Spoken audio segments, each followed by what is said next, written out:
Hello students, I Dr. Amrish Chandra welcome you in the online lecture series of anatomy. Students, today we will discuss about the hip joint. As you all know that hip joint is a synovial joint and it is a ball and socket variety. Students, you all know that hip joint is formed between the acetabulum of the hip bone and the head of the femur. In this diagram you can see that this is a left hip bone and this one is the right hip bone.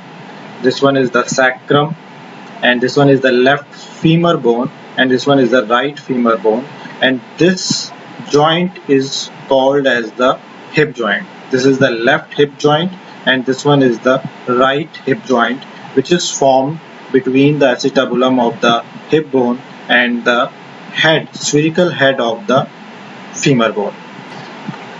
Students, what are the articular surfaces of the hip joint, the bones participating in the hip joint? You can see in this diagram picture that this one is a acetabulum. This acetabulum has two parts. This lunate part, which is called as the lunate surface, which is articular. It articulates with the femur bone, head of the femur bone, and this part is non-articular. This part is called as acetabular fossa.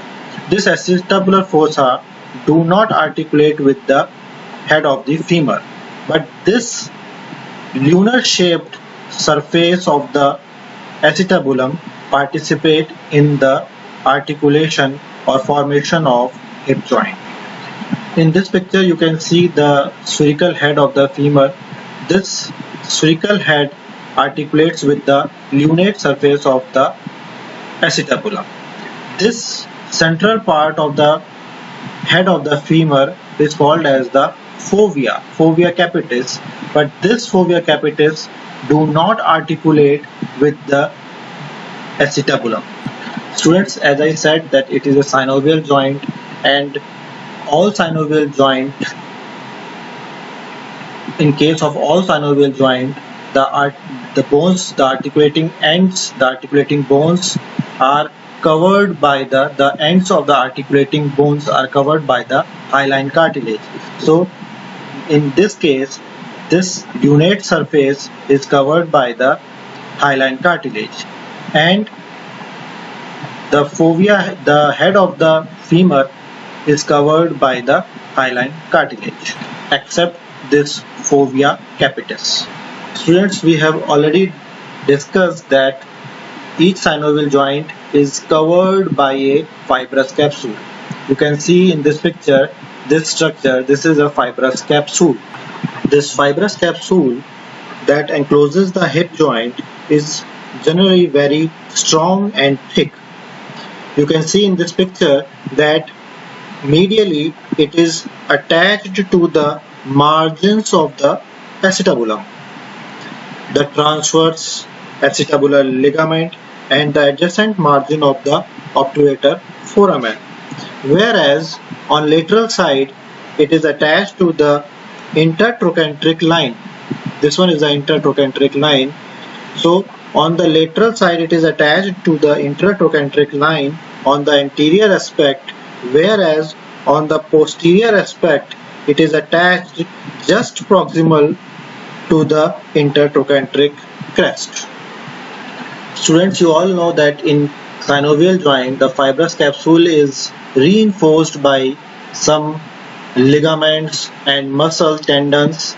In hip joint, what are those ligaments which support the fibrous capsule? There are mainly three ligaments, three extracapsular ligaments which lies outside the capsule of the hip joint and supports it from the anterior side, from the inferior side and from the posterior side. The first ligament which supports the fibrous capsule is iliofemoral ligament. In this picture you can see this ligament. This is iliofemoral ligament. This iliofemoral ligament is inverted Y-shaped ligament, and it is also called as ligament of Bigelow. Bigelow was a scientist who has described this iliofemoral ligament in very detailed manner. That's why this ligament is also called as the ligament of Bigelow. It is one of the strongest ligament of the body, and moreover it is the strongest ligament of the body. This ligament prevents the trunk from falling backward in the standing position. Medially, this ligament is attached to the anterior inferior iliac spine, this point, and the adjacent part of the ilium bone. On the other side, laterally, it is attached to the intertrochanteric crest, intertrochanteric line. Other ligament which supports the fibrous capsule is the pubofemoral ligament. In this picture you can see this ligament. This is pubofemoral ligament, and this ligament supports the hip joint from the anteroinferior side. It is also triangular in shape, and its base is attached medially to the iliopubic eminence. This is iliopubic eminence, and this is the base of this ligament. This base is attached to the iliopubic eminence, while on the other side, on the other end, it is attached to the fibrous capsule and the deep band of the iliofemoral ligament. So this pubofemoral ligament is fused with the fibrous capsule and the lower band of the iliofemoral ligament. Student, this is the posterior view of the hip joint. In this picture you can see this ligament. This is ischiofemoral ligament. So ischiofemoral ligament supports the hip joint from the posterior side.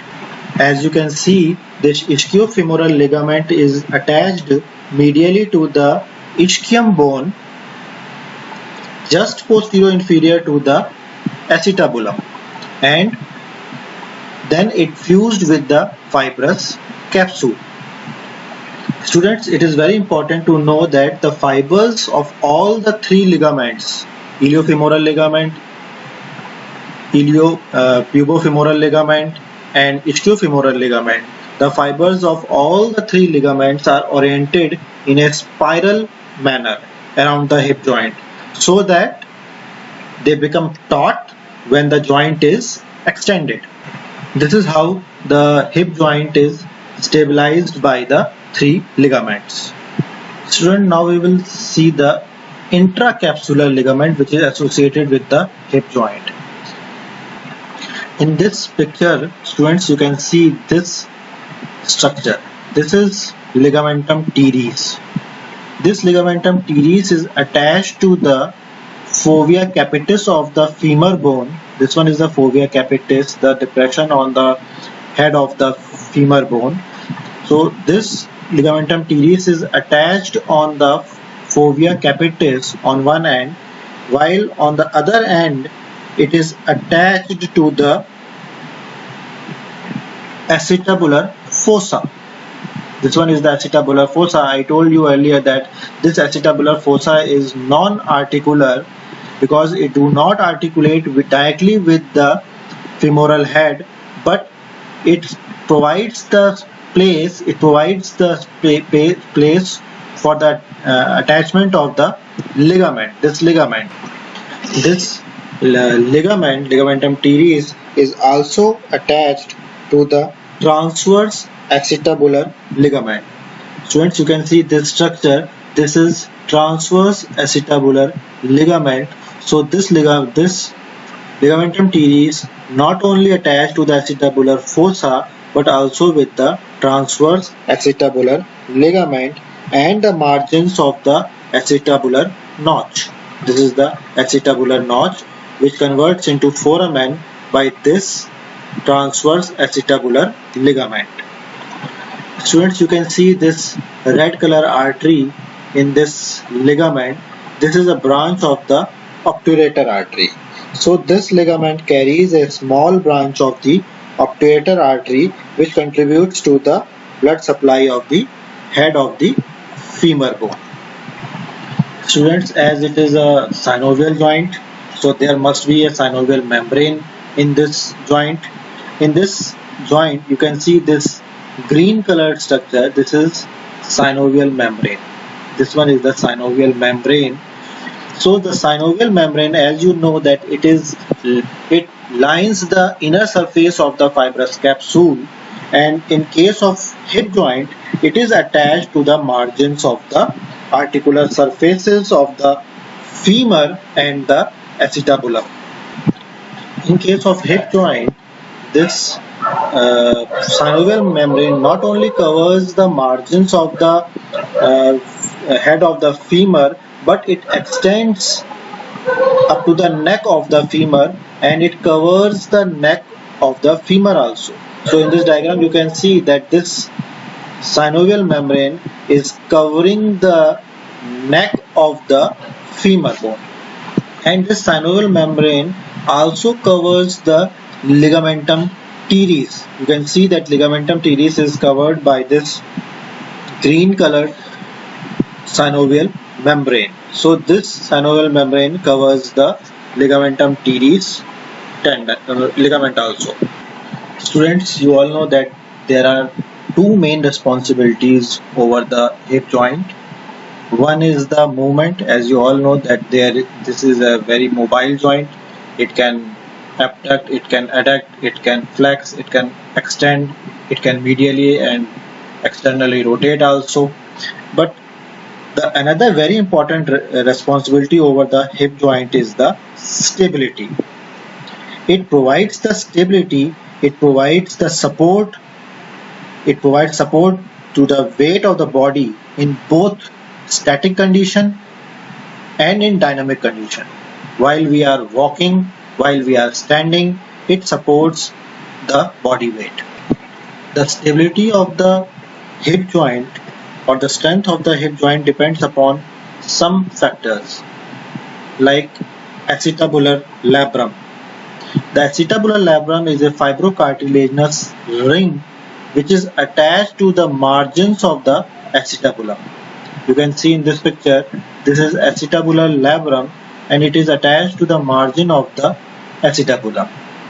This acetabular labrum gives some depth to this shallow acetabulum and narrows the mouth of the acetabulum so that the head of the femur bone can fit into this cavity more tightly. The other factor which gives this hip joint more strength and stability is the ligaments and tendons of the muscles which surround this hip joint. And the third factor which gives it stability is the length and obliquity of the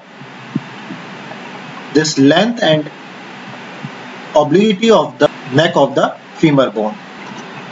Students, now we will see the arterial supply of the hip joint. The hip joint is supplied by the branches of the obturator artery. This one is the obturator artery and these are the branches of obturator artery.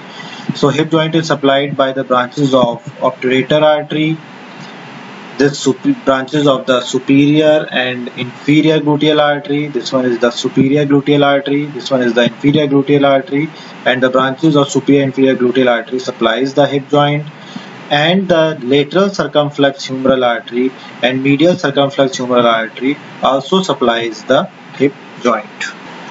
Students, now you will see the movements of the hip joint.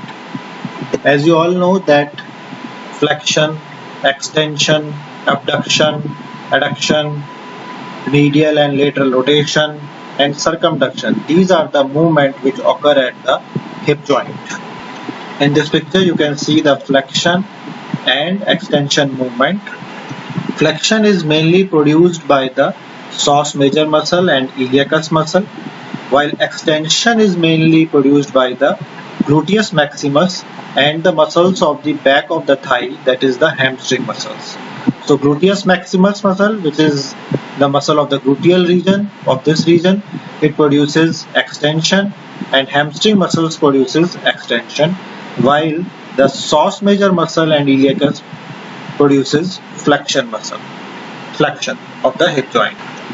Look at this picture. In this picture, abduction and adduction, This one is adduction towards the midline is adduction, away from the midline is abduction. This adduction movement is produced by the adductor longus muscle, adductor brevis muscle and adductor magnus muscle mainly, where this abduction is caused by the gluteus medius and minimus muscle. In this picture you can see the internal rotation, or we can say the medial rotation of the hip joint, and the external rotation or the lateral rotation of the hip joint. The medial or internal rotation is brought about by the gluteus medius and gluteus minimus muscle, whereas the lateral or external rotation is produced by the two obturator muscles, that is the obturator externus and internus muscle, and the two gemellus muscle, gemelli superior, gemelli inferior, and the quadratus femoris muscle. In this picture you can see the circumduction movement. Circumduction is the sum of the flexion, extension and abduction and adduction movement. So students, today we learnt about some of the important points of the hip joint. Hope my lecture will give you better understanding of hip joint. If you have any query, doubt, you are free to ask me. Thank you.